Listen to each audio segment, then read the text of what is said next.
하나님 말씀은 구약성경 창세기 1장 24절에서 28절까지입니다. 우리 같이 한 목소리로 함께 읽겠습니다. 하나님이 이르시되 땅은 생물을 그 종류대로 내되 가축과 기는 것과 땅의 짐승을 종류대로 내라 하시니 그대로 되니라. 하나님이 땅의 짐승을 그 종류대로, 가축을 그 종류대로, 땅에 기는 모든 것을 그 종류대로 만드시니 하나님이 보시기에 좋았더라.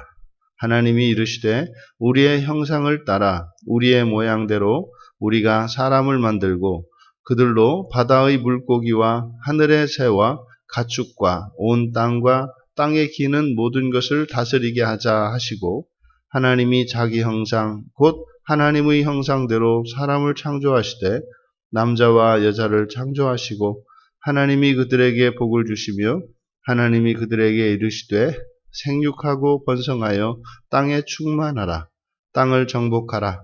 바다의 물고기와 하늘의 새와 땅에 움직이는 모든 생물을 다스리라 하시니라. 아멘. 창조의 절정이라는 제목으로 설교하려고 합니다. 하나님께서 땅은 생물을 종류대로 내라 말씀하시니 그대로 되었습니다. 하나님이 보시기에 좋았습니다. 여기서 이제 땅은 생물을 내라 할 때 이 내라라고 하는 말이 야차라고 하는 말인데 이 야차는 근원에서 나오는 것을 나타냅니다. 그러니까 어떤 곳에서 나오는 것.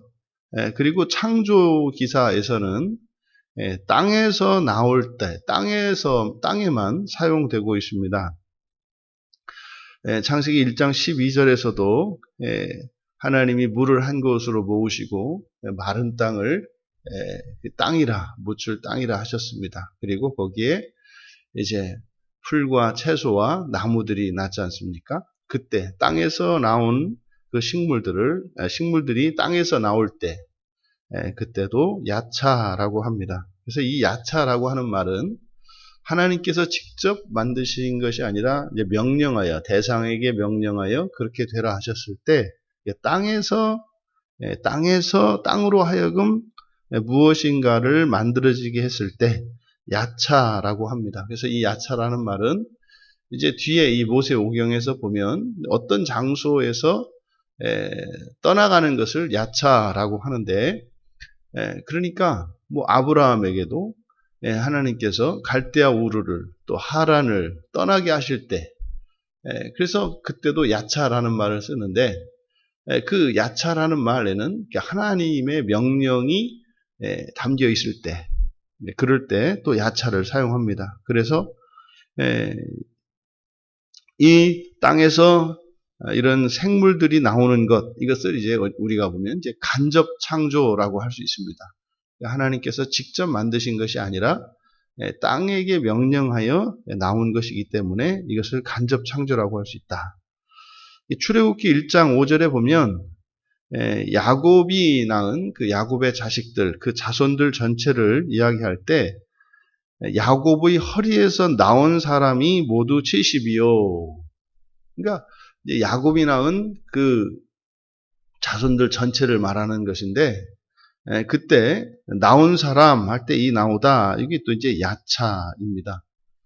그러니까 땅으로부터 생겨난 무엇을 얘기할 때 야차를 쓰는데, 바로 언약의 자손인 야곱, 이스라엘의 직접적인 조상인 그 야곱으로부터 나온 그 조상들을, 야곱으로부터 나온 자손들, 그 자손들을 이야기할 때도 야차라고 하는 말을 사용한 것은, 그러니까 야곱이 낳은 자식이 하나님의 간접적인 창조로, 거기에는 사람이 관여해서, 그러니까 땅의 생물들이 하나님께서 말씀으로 창조하셨지만 땅으로 하여금 그렇게 하게 하신 것처럼 야곱의 자손들도 하나님께서 하셨지만 야곱으로 하여금 그 자손들을 낳게 한 것처럼, 그래서 이렇게 간접 창조가 있다. 땅에서 낸 생물을 세 가지로 나누고 있습니다. 가축, 그리고 기는 것, 땅의 짐승. 이 가축을 나타내는 베헤마라고 하는 말은 이제 말 못하는 것, 뭐 이런 뜻입니다. 그러니까 말 못하는 짐승이라는 거죠. 근데 왜 말 못하는 짐승이라는 말을 붙였을까? 이 사람과 함께 삽니다. 하지만 사람처럼 말을 하지 못하는, 그러니까 이 가축이라고 하는 것은 사람과 함께 살아가는 짐승이라고 볼 수 있겠습니다. 그리고 이제 기는 것은 레메스라고 하는 말인데, 이 레메스라고 하는 말의 원래적인 의미는 그러니까 날쌔게 움직이는 거예요. 그러니까 여러분들이 왜 다리가 뭐 이렇게 짧은 이런 곤충들을 보면 굉장히 잽싸지 않습니까? 그래서 그것을 우리들이 이제 뭐 생물학적으로 이렇게 분류를 할 때, 그 뭐 정확히 어떻게 하는지 모르겠습니다만은 우리들이 그냥 곤충이라고 부르는 것들. 그러니까 이 곤충의 특징이 아주 재빠르죠. 그래서 이런 곤충을 나타내고, 그 다음에 세 번째, 땅의 짐승들, 이것을 이제 야생동물로 보면 되겠습니다. 그러니까 사람과 함께 거주하는 가축과, 그리고 길들여지지 않는 야생동물, 그리고 날쌔게 움직이는 작은 것들, 이렇게 세 분류로 해서 땅에서 나온 것을 설명하고 있습니다. 그리고 이제 그 하나님께서 25절의 끝에 이제 보시기에 좋았더라라고 하는 그 완성 선언이 있습니다. 그리고 이제 26절에서 다시 하나님이 이르시되, 그러니까 이제 이 여섯째 날에 두 번의 창조가 이렇게 나뉘어 있는 것을 우리가 알 수 있습니다. 하나님께서 땅으로 하여금 이런 생물들을 내게 하셨을 때 그대로 되었고 하나님이 보시기에 좋았습니다로 끝을 내고, 그리고 다시 하나님께서 이르시되, 이제 하나님이 사람을 만들고 사람으로 하여금 땅에 있는 것들, 그리고 공중의 새, 물고기, 이런 것들을 다 다스리게 하자라고 말씀을 하십니다. 그런데 이 사람이 아담입니다. 그래서 아담이라는 말은 우리들에게는 고유명사처럼 사용이 됩니다만, 아담은 그 최초에 하나님이 만드셨을 때 그 사람은 그냥 사람인 거죠. 따로 이름을 하는 것이 아니라 그냥 사람입니다. 그런데 그 아담은 바로 이 세상을 다스리도록 창조된 존재라는 것을 우리가 알 수 있습니다. 그래서 사람은 하나님의 모든 창조 가운데 가장 탁월하며, 또한 그래서 창조의 절정이라고 볼 수 있습니다. 이 사람은 우리의 형상을 따라 우리의 모양대로 우리가 아담을 만들자. 그러니까 지금 우리가 하는 일입니다. 우리가 우리의 형상을 따라 우리의 모양대로 우리가 사람을 만들자. 그러니까 이것은 지금 사람은 직접 창조입니다. 하나님께서 직접 만드시는 거예요. 그러니까 이 사람의 창조라고 하는 것은 이 땅에 있는 다른 모든 것들의 창조와 무엇이 다른지를 가르쳐 주는데, 하나님의 형상을 따라, 그리고 모양대로, 그리고 하나님이 직접 만드셨다는 거예요. 여기서 형상이라는 말과 모양이라는 말, 이것이 이제 학자에 따라서는 동의어인데, 같은 말인데 같은 뜻을 이렇게 다르게 표현한 것이다. 그것은 비슷한 말이다. 그래서 비슷한 말을 사용해서 하나님의 닮은 꼴로 창조했다는 것을 강조하기 위해서 이렇게 반복하여 강조하는 것이다 라고 이제 생각하는 분들이 있고, 하지만 이 형상과 모양이라고 하는 이 형상은 첼렘이라는 말이고, 모양은 데무트라는 말인데, 이 두 가지가 가지고 있는 의미는 그렇게 비슷한 말로 보기에는 어렵습니다. 왜냐하면 이 형상이라고 하는 말은 그러니까 외형을 나타내요. 그러니까 외형을 닮았다. 그리고 뒤에 있는 모양이라는 것도 이것은 닮은 것이라는데 이 데모트는 속성의 닮음으로 보아야 합니다. 그러니까 겉 모양과 그러니까 형상, 외형과 속성이 닮도록 이렇게 되는 겁니다. 그래서 사람의 이 외형은 분명히 하나님의 형상을 닮았습니다. 그리고 또 이 사람의 이런 속성도 하나님의 속성을 닮았습니다. 그러니까 유일하게 이 사람만이 하나님의 외형과 하나님의 속성을 닮도록 창조되어 있어요. 그러니까 닮은 꼴인데 외형뿐만 아니라 속성에 있어서도 닮은 꼴이다. 그래서 훗날 하나님의 형상이신 예수 그리스도, 그러니까 예수 그리스도가 사람으로 오시잖아요. 그러면 하나님과 사람 사이의 그 유사성, 닮음이 예수 그리스도를 통해서 드러나요. 그러니까 먼저는 하나님이 계셔서 그 하나님의 형상과 모양을 따라 아담, 이 사람이 지어지는데 죄가 들어와서 심각하게 이제 우리의 원형이 파괴가 되죠. 그 이후로 이렇게 죄로 오염되고 부패한 우리들, 죄인의 모습을 또 하나님이 닮아서 오십니다. 그러니까 사람의 이 모습이라고 하는 것은 하나님의 모습으로부터 만들어진 것이고 또한 사람이 가지고 있는 이 속성도 하나님의 속성으로부터 만들어진 것이다. 그래서 예수 그리스도의 양성, 신성과 인성을 지니신 이것은 바로 사람이 하나님을 닮은 것을 나타냅니다. 그러니까 단지 예수 그리스도의 그 양성, 인성과 신성을 겸비하신 예수 그리스도는 우리들과 완전히 다른 예수님만의 독특한 속성을 나타내는 것이 아니라 그것은 곧 우리들이 하나님의 형상과 모양을 닮은 것을 나타내고 있다.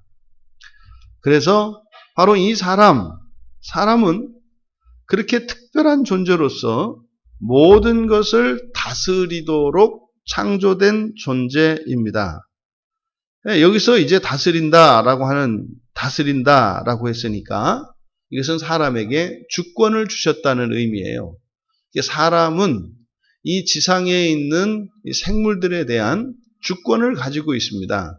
주권을 가지고 있다. 여기서 이제 다스린다라는 라다라는 말은 발로 밟는다. 무위에 있는 것을 나타내는데 주권을 가지고 있다라고 하는 것은 단지 마음대로 해도 된다라는 것이 아니라 사람이 다스리는 그 모든 생물들이 하나님의 창조의 목적과 또 이 질서를 따라 잘 유지될 수 있도록 관리하고 보호하는 책임까지 주어진 것입니다. 그래서 사람은요, 이 지구의 생태계에 대한 책임이 있어요. 이 지구의 생태계를 단지 인간 중심으로 이렇게 파괴하거나 훼손해서는 안 되는 겁니다. 근데 인류의 문명의 발전사를 보면 철저하게 인간 중심으로 이 자연 질서를 훼손하고 파괴합니다. 이것은 반성경적이죠. 그로 인해서 고스란히 그 재앙을 인간이 당하고 있지 않습니까? 이렇게 사람의 힘으로 감당할 수 없는 이런 자연재해들, 또 특히 요즘에 문제가 되고 있는 이 온난화 문제, 해마다 기온이 올라가고 또 이 극지방에 있는 얼음들이 녹아서 해수면이 올라가고 그러다 보니까 각 그 지구 전체에 이런 기후와 이 생태계가 파괴될 만큼 급격한 변화를 겪고 있죠. 뭐 우리나라 그러면 뭐 온대지방 뭐 이렇게 딱 그냥 정의가 됐었지 않습니까? 사계절이 뚜렷한 나라고 봄, 여름, 가을, 겨울. 근데 이게 지금 파괴되어서 거의 뭐 이제 열대지방처럼 되어가고 있습니다. 왜요? 사람이 이 세상을, 이 지구를 잘 다스리도록 하나님으로부터 사명을 받은 존재들인데, 이 사람이 그 사명을 감당하지 않으니까 지구 전체가 망가지는 거죠. 그래서 사람이 주권을 가지고 있다고 하는 의미는 단지 모든 것을 마음대로 임의대로 할 수 있다는 것을 의미하는 것이 아니라 그러한 권세와 함께 책임과 의무가 있다는 사실을 기억해야 합니다. 그래서 사람은 항상 어떤 자리에서든지 이렇게 사명을 가지고 있고 책임과 의무를 가지고 있습니다. 그러니까 가족관계 안에서도 책임과 의무가 있고 어느 곳에 있더라도 모든 사람은 다 책임과 의무 속에 살아갑니다. 이것이 다른 동물들과 사람의 독특한 점이죠. 그러니까 하나님께서 27절에 보면 26절에 이렇게 말씀하시고 이제 하나님의 계획을 밝히신 거예요. 26절이. 그리고 이제 27절에서 그대로 실행을 하십니다. 그런데 이제 27절과 26절을 비교해 보면 26절에서는 형상과 모양 이렇게 나옵니다. 그러니까 형상과 모양대로. 그런데 27절에는 형상과 남자와 여자가 나옵니다. 그러니까 이제 26절과 대조해 봤을 때 26절에 하나님의 속성을 의미하는 모양이라는 것을 27절에서는 남자와 여자로 나타내고 있어요.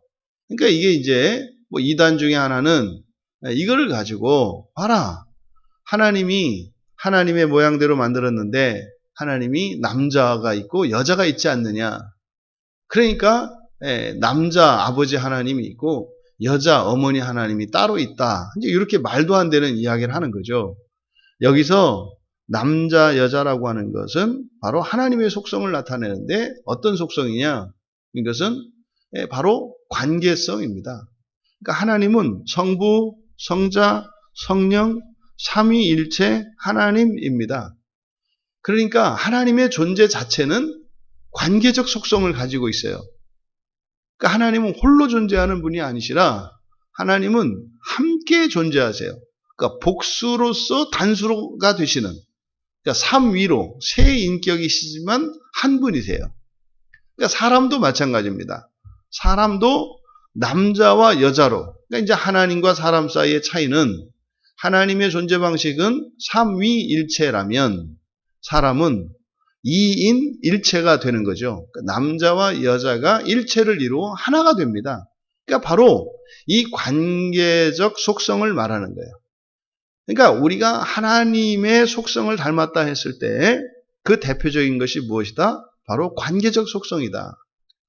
그래서 우리들이 뭐 학교에서 어릴 적에 사람이 누구냐? 그래서 뭐 사회적 동물이다. 그래서 뭐 아리스토텔레스의 그 말을 우리가 학교에서 교육을 받지 않습니까? 근데 사회적이라는 말은 굉장히 예리한 통찰이죠. 사람은 그래요. 근데 뒤에다 이제 동물을 갖다 붙인 것은 이게 큰 치명적인 실수죠. 사람은 동물이 아닙니다. 사람입니다. 왜요? 바로 하나님께서 여섯째 날 창조하실 때 이런 생물들과 사람을 엄격하게 구분하고 계세요. 그러니까 사람은 사람이고 이런 동물은 동물이라는 거죠. 이런 동물들은요, 뭐 동물을 비롯한 이러한 모든 것들은 간접 창조된 것이고 사람은 직접 창조된 것이라는 것을 우리가 기억해야 합니다. 오늘 말씀을 우리가 이제 정리해 보면 땅의 짐승과 사람 창조하신 것을 명확하게 구분하고 있다는 사실, 이것을 우리가 기억해야 합니다. 그래서 앞에 24절에서 25절 그리고 26절에서 31절까지를 여섯째 날 같은 날 창조하셨지만 두 개의 사건을 완전히 별개의 사건으로 놓고 계시다, 구분하고 계시다는 것. 그리고 땅의 짐승은 간접 창조에 의한 것이고 사람은 직접 창조에 의한 것이다. 라는 것을 우리가 또한 기억해야 합니다. 그리고 이제 복을 주신 것이 그러니까 주신 복의 내용이 달라요. 하나님께서 이제 사람에게 복을 주시는데 사람에게 생육하고 번성하고 충만하고 정복하고 다스리도록 하십니다. 그러니까 이것이 또 사람이 이런 다른 동물들과 완전히 차별화된다는 사실을 우리가 알 수 있습니다. 그래서 하나님께서 창조하신 이 창조의 절정은 다시 말해 그 창조의 그 꼭대기에는 사람이 있다라는 것을 우리가 알 수 있습니다. 근데 이것이 단순히 이 여섯째 날 동물과 사람들만 차별화되는 것이 아니라 창조 과정 전체를 살펴보면 하나님께서 사람을 염두에 두시고 이 모든 것을 창조하셨다는 것을 우리가 알 수 있어요. 그리고 하나님이 창조하시는 방식을 보면 하나님께서 어떤 목적을 가지고 창조하신다는 거예요. 그래서 항상 무엇을 만드시면 다음에 무엇을 위해서 창조하십니다. 그러니까 오늘 무엇을 만드시면 오늘 만드신 무엇은 내일 만드실 무엇을 위한 것이다 이 말이에요. 맨 처음에 하나님께서 빛을 창조하셨는데 그것은 다음날 있게 될 그러니까 빛은 바로 광명체를 위해서 빛을 창조하시고 또 이 광명체는 땅을 위해서 창조하시고 또 이 땅은 식물을 위해서 창조하시고 또 식물은 동물을 위해서 창조하시고 또 이 모든 것은 사람을 위해 창조하신 것을 알 수가 있습니다. 그런데 그 그러니까 하나님이 직접 창조하신 그 하나님의 형상과 모양을 따라서 창조하신 사람의 중요한 특성이 보다 관계적 존재라는 것. 그러면 바로 이 관계적 속성을 가지고 하나님의 형상을 따라 지음받은 이 사람, 여기서 우리는 강한 암시, 그 사람의 창조에 대한 하나님의 계시를 통해서 우리들은 이미 거기서 알 수 있습니다. 아하. 바로 사람을 창조하신 목적은 하나님과 영원한 관계를 맺기 위하여 창조한 것이었구나. 그래서 하나님의 형상을 따라서 모양대로 바로 이런 관계적 존재로 만드셔서 완전한 존재이신 하나님은 성부와 성자와 성령으로 존재하세요. 근데 사람은 남자와 여자로 존재해요. 그러니까 존재 방식이 하나님의 삼위일체라고 하는 완전한 존재 방식은 아니에요. 그러니까 사람이 남자와 여자로 이인의로 되어 있지 않습니까? 그러니까 사람의 완성은요, 3의 숫자가 채워져야 돼요. 그 3의 숫자는 누구겠어요? 바로 삼위일체 하나님이신 거죠. 그래서 사람도 삼위일체의 방식이 됨으로써 마침내 완성이 돼요. 이게 부활입니다. 부활을 할 때 남, 여, 하나님, 그래서 하나님과 연합함으로써 사람도 마침내 완전한 하나님의 존재 형식을 취하게 됨으로써 마침내 하나님이 창조하시려던 모든 창조가 사람의 부활에서 완성이 되는 겁니다. 그러니까 사람을 절정으로 하여 하나님께서 시작하신 이 창조는 사람에 관한 계시를 통해서 하나님께서 사람과 인격적인 관계를 맺으시고 하늘과 땅으로 나뉘어 있는 두 세계가 하나의 통일된 세계로 연합되어지는 바로 그 재창조와 새창조를 바라보고 있다는 사실을 우리들이 발견할 수 있는 것입니다. 그러니까요, 사람에게서는요, 하나님에 관한 그 지식을 알 수가 있습니다. 또 사람에게서는요, 이 세상에 있는 이런 동물들, 이런 생물들의 또 그러한 지식을 담고 있습니다. 그러니까 사람은 이 세상에 있는 모든 생물들에 관한 지식의 총합이요. 또 사람은 하나님에 관한 지식의 단서를 품고 있다라고 하는 사실을 알 수 있습니다. 이 놀라운 그 존재가 바로 여러분이십니다. 여러분은 이 세상의 모든 생물들에 관한 탁월함과 그 지식을 다 담고 있고, 더 나아가 하나님의 영광을 드러내는 놀라운 계시의 방편이라는 사실입니다. 그래서 여러분들이 이제 하나님의 신부로 준비되어 가고 있는 것, 그것이 바로 우리네 인생인 것입니다. 지상에 있는 모든 생물들을 대표하며 주님의 신부로 준비되기 위하여 살아가는 여러분의 그 거룩한 인생이 한날 한날 여러분에게 기쁨과 만족의 이유가 되고, 또 여러분의 존엄성과 여러분의 명예와 여러분의 자존감의 이유가 되시기를 주님의 이름으로 축원합니다. 존귀하신 하나님, 하나님께서 이 세상을 창조하실 때에 이 세상 모든 만물이 사람을 위한 것이었으며 마침내 그것은 하나님을 위한 것이었음을 알게 되었습니다.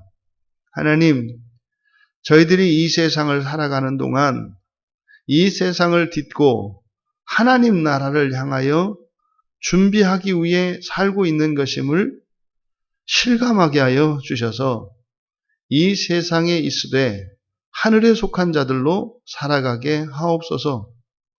우리의 창조의 영광과 그 존엄함이 무엇인지 자각되게 하여 주셔서 인생에서 일어나는 크고 작은 일로 인하여 저희들의 마음이 무너지지 않게 하시고 환경의 변화 속에서도 존엄하게 지으신 하나님의 형상을 따라 살아가는 저희들이 되게 하옵소서.